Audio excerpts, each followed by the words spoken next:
Hello, and thank you for participating in the Commitment to Prevent Hazing module, a part of the Path to Affiliation for UAB Fraternity and Sorority Life. Before we get too far along, a couple of housekeeping items. First, this module is for new members of UAB's social fraternities and sororities.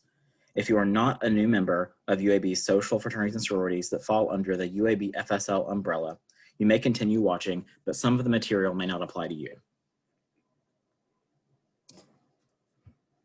Second, this module is part of a larger curriculum called the Commitment to Prevent Hazing, and there are a couple things you need to do before watching this video. First, you should be enrolled in the Path to Affiliation on Engage. Second, you should complete the associated pre-assessment linked to that path item. Third, you should watch the video We Don't Haze that's also linked in the path item. And following this video, you should complete the post-assessment.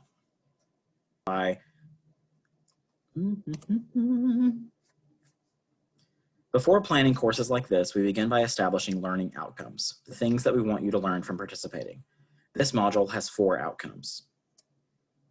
The first is that students will be able to identify attitudes that contribute to hazing. The second is that students will be able to identify hazing behaviors and activities.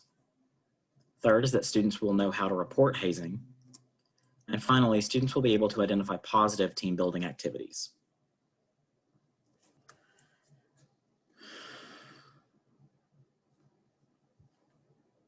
So why does hazing happen? I choose to believe that most people are inherently good and do not want to cause harm to other people. If that's the case, then hazing shouldn't occur, right? Well, let's talk about a few of the things that contribute to hazing attitudes and behaviors to get a better understanding.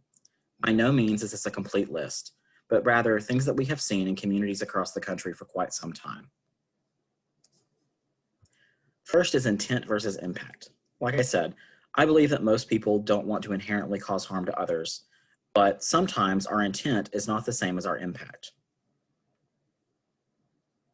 The first year,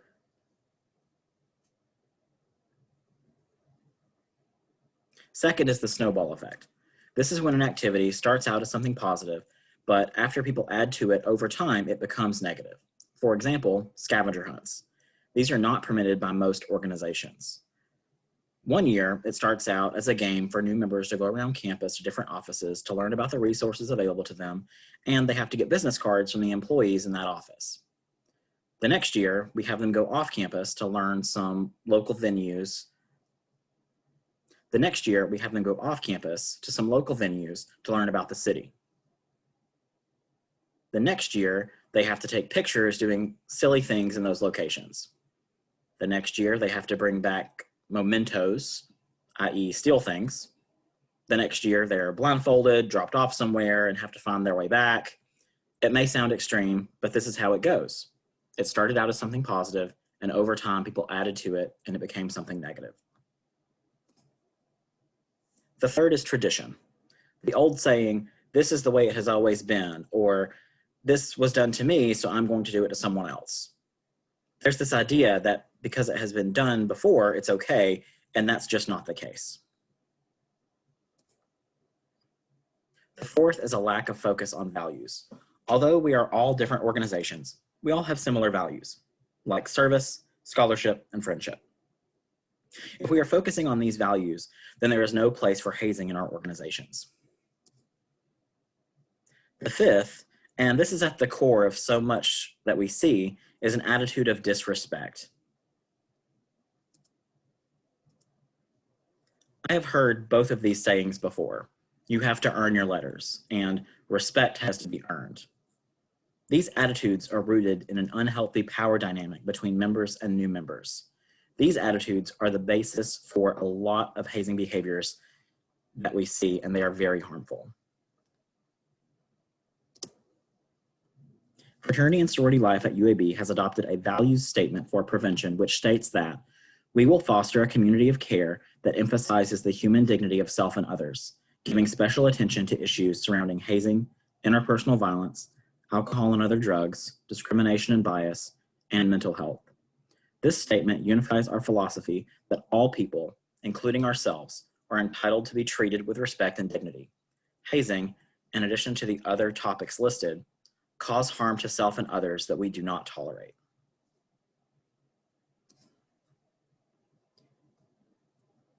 So what does hazing look like? I am going to read some scenarios. I want you to take some time, pause the video if you need to, consider whether or not the situation could be considered hazing. For example, what are the potential risks? What is the potential harm that is being caused?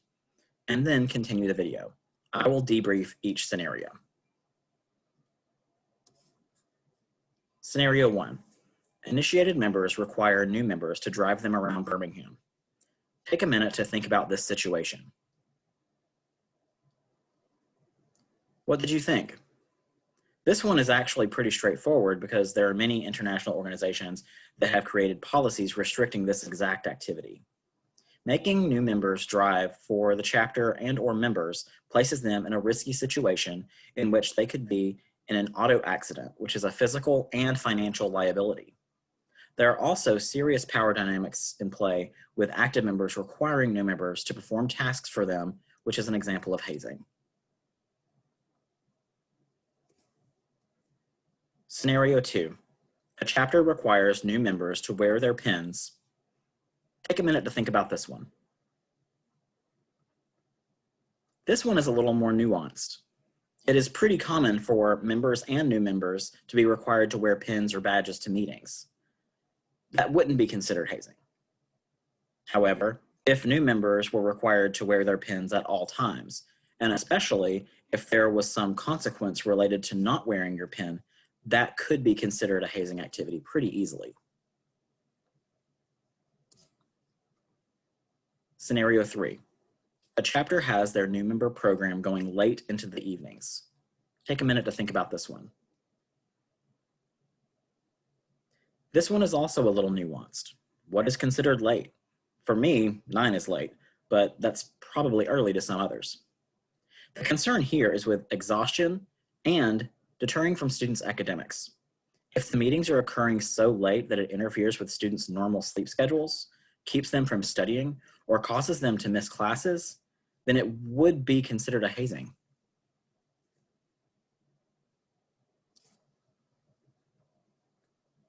Scenario 4. You are walking across campus and see a group of men, all dressed in ties and jackets, walking in a straight line while being yelled at by another man. Take a minute to think about this one. So, what are some of the red flags that you see in this scenario? That they are in a straight line, that they're all dressed up, that they're being yelled at. This is definitely a scenario that would be reported and investigated as a hazing incident because there are so many factors that look like hazing. New members to learn facts. Scenario 5. A chapter requires new members to learn facts about the organization and administers tests about the information. Take a minute to consider this one. Part of the new member process is learning about the organization that you are joining, and some organizations use tests to determine if new members are learning the information they need to know. What are some things that could make this a potential hazing situation? If there are consequences for failing the tests, such as forced drinking, forced exercise, paddling, or another form of physical harm, definitely. If the tests are so intense or time-consuming that they interfere with regular sleep or academics, then yeah, that could definitely be considered hazing. This is an example of the snowball effect, where we are administering tests to make sure information is being learned, but over time, negative things are added to it, causing it to become a hazing incident. Scenario 6. New members are made to perform embarrassing tasks to entertain the initiated members. Take a minute to think about this one. Something we have already discussed is the power dynamic of requiring new members to perform tasks. This scenario also includes humiliation, which is another form of hazing. This one should be reported and investigated by UAB. Scenario 7. You are at a new member meeting, and an initiated member tells all the new members they have to perform physical exercises. Take just a minute on this one.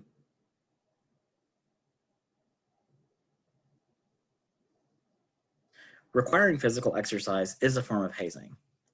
But is there a situation in which physical activity might be okay? Sure. If the new member class wanted to do a group exercise class together, or another activity that was led by a business or organization with the appropriate training, facilities, and insurance, and if it was optional, then that could be a physical activity that new members are participating in. However, the scenario of having this activity done during a new member meeting when it would not be appropriate is probably hazing.